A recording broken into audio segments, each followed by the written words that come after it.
Hey, I need a moment of your time. Quick, fast. It's not going to take me that long. Sometimes when I wake up in the morning, with books in my head. And this morning I woke up with The Giving Tree by Shel Silverstein. It's one of my favorite stories. And it's a story about a little boy that found favor with a tree. And this tree loved this little boy. And the little boy would go to the tree and he would say, "Let's play." And the tree would sway. And the tree would let the leaves come down. And he would pick the leaves up and he would make a lion's mane. And when the boy got hungry, he dropped apples. And the little boy would pick up the apples. And he would eat the apples. And then when he got tired, he said to the tree, "I'm tired too." And the tree said, "Well, lean on me, and I'm going to give you rest. And my shade is going to block the sun." And so the little boy said, "Hey, I'm hungry again." So the tree dropped down apples and he picked up the apples and he ate it. And the little boy went away. And when the little boy came back, he said to the tree, he said, "You know what? I don't want to play. I want to make some money and I'm older now." And so the tree said, "Okay, well, pick up my apples, gather them and go sell them and that'll give you money." So the little boy went away for a long time and the little boy came back and he said, "You know, I don't want to play and I'm not hungry.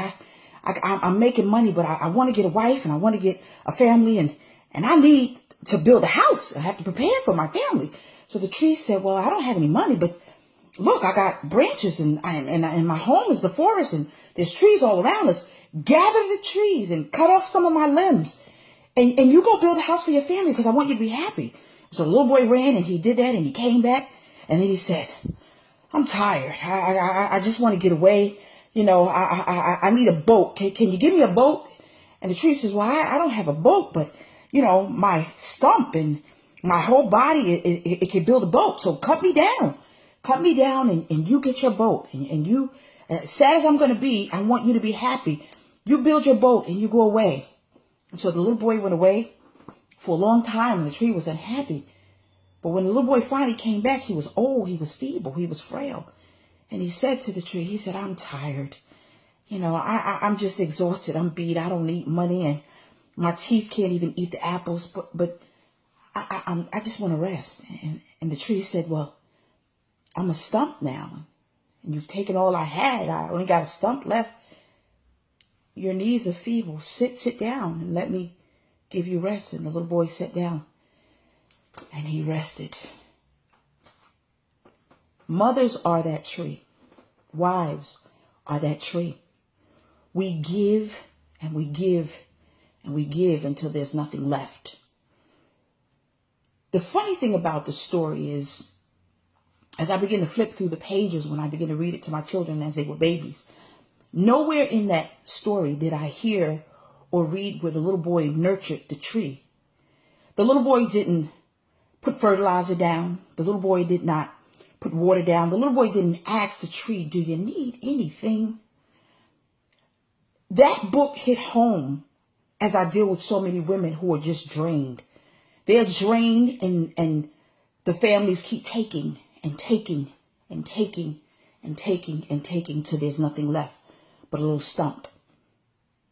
Take a moment today and ask your wife, "Do you need anything? Can I help you?" Children, just take a moment and ask your mom, "Mommy, can I do something for you?"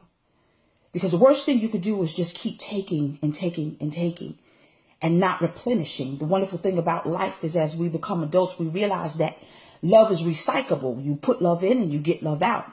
We as women, as Miles Monroe said, that we are incubators. You give us something and we'll give it out. You give us heaven, we'll give you heaven. You give us hell, we'll give you hell. You put a seed in us, we'll give you a child.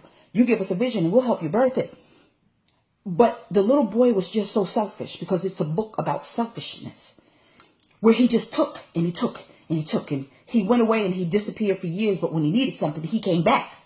He came back to her, but yet she kept on giving and she kept on giving until she became a little stump. And even though she said to him, "I have nothing left," what she had left, she gave it.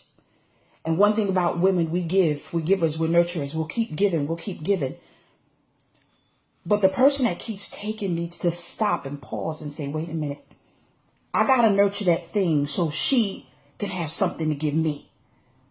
So many husbands are dealing with women who are angry because you're taking. And what are you putting back into your wife? So that when you come home, you can receive peace. You can receive a meal. You can receive everything that you need. What are children doing to say, Mom, I need, and for her to give of herself, her time, her energy, her finances, or whatever, for you to get it, you have to show her that you're grateful. You have to show her that you appreciate her. I know for my mother, God rest her soul, she went home, but when she went home, I remember that she put so much in me that was beautiful, that every Thursday she received fresh flowers from me. Every Thursday, like clockwork. I would take her into the store and I would say, don't get one pair of shoes, Mommy. Get all three. Whatever you want, you get it. I would nurture her and I would sit at her feet and I would glean from her and I would learn from her.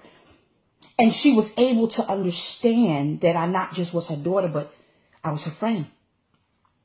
The story is so profound. We can learn a lot from children's books. We really can. Because it teaches character. It's a character building process that you put in a child and hopefully it'll stick. But we are the giving trees, women. We give, and we give. And we have people who just take in our family, our husbands and our children. They just take and they take and they take. Because the little boy even didn't say, well, tree, do you need anything? You need me to mow the grass around you, do you? But the tree said, I want you to be happy. Do you realize how strong it is for women to sacrifice themselves? I was speaking to a girlfriend the other day, and I'm going to let you go. And she said that she watched her mother feed everybody, but she never ate. She watched her mother do things, but she didn't do. Because Mommy had counted the pennies to make sure that they ate. And even though she sacrificed it because she didn't have. I remember even as a little girl, I shared the story, and my mother could not afford all of us to have McDonald's at the same time, because even though my father worked and he made good money, there were times when she had to budget. And one time she took us to McDonald's on Fulton Street and she bought one Big Mac, and she had 4 children, and she cut the Big Mac in 4s and got a large fry, and she gave us a little bit of the French fries, a large soda, and poured us a little bit. And since we were children and babies, that was enough. And she would sit back and she would just watch us eat, and she would smile because she was giving us something. One thing about women, we give because it makes us happy. But we're not to be taken for granted because we do that, because God has given us that ability. Understand the story of Adam and Eve. Adam had, Eve received. And so if you're a husband, please understand that your job is to replenish your wife. If you're a mother, your children's job is to replenish you. Don't wait for your birthday, holiday, Christmas. No. That's fine. But get a replenishment day and tell your children, even if they're small and they don't know, today you're going to do the dishes. Today, Mommy needs a break. Today, we're going to give you a coupon, and that coupon is to rub Mommy's back. Because sometimes children don't know, but when children get older, don't allow them to drain you dry. Don't allow your husband, hopefully if he's smart, he'll get this message and say, it's time for me to replenish my wife. The Giving Tree is a wonderful story. I admonish you all to get it if you've never heard the story. And if you've heard the story, apply it.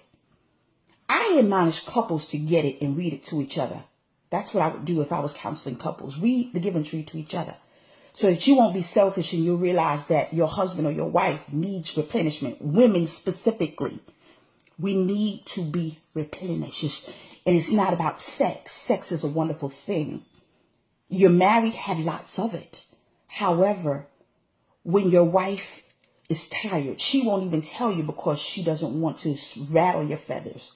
But be man enough to realize it is my job to replenish her. Baby, what you need me to do? Stop by a mall, pick up flowers, get her a card. Tell her every day, thank you. Speak life into her. That makes her feel good. Believe it or not, she's waiting for you, attaboy. She's waiting for it. Pray over her. Get her favorite meal or her favorite cupcake or cookie. When I was married, I remember that I was married before I married Calvin. But I would do something. I would take Hershey Kisses and I would stick them on the seat of my husband at the time. He didn't appreciate it, and that's why we divorced. Oh. However, it is very imperative that you not take your spouse for granted, because he and she are together as a unit, and the wife is that giving tree, and she's given and she's given, And you're taking, but you're not putting anything back. For moms, don't wait till your mother is laying in a box and you're standing over her and you wish that you would have taken more time while she is breathing. Now give her that. Give her time and give her attaboys and call her up and say, Mommy, I love you. That's one thing when my mom was stuck in the grave. I didn't have that guilt because, I did the most miraculous job. She used to tell me, you're my friend. And I speak highly of her now because she influenced me to be a great mom and to be a better wife even. And so she taught me. And so therefore I'm teaching everyone that I know. And so don't wait for mommy to be in a box to tell her, you know what? I love you. What issues you have even with your mother, get them out of the way.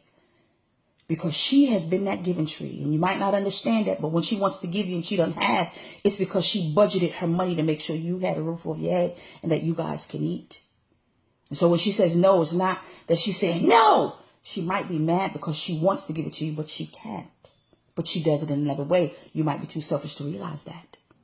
And so please, I'm going to take this moment and I'm going to say bye-bye. But I'm also going to tell you, take a minute and you replenish your wife. And your children should replenish you. Children, replenish mommy. Because mommy is the giving tree.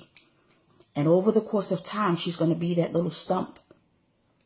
And it will be unfortunate if you have to look over mommy in a box and say, I wish I would not have just taken so much from her, but given her something. Because there's going to be a time when you're going to call her. And God forbid she won't be able to call back. I know the experience.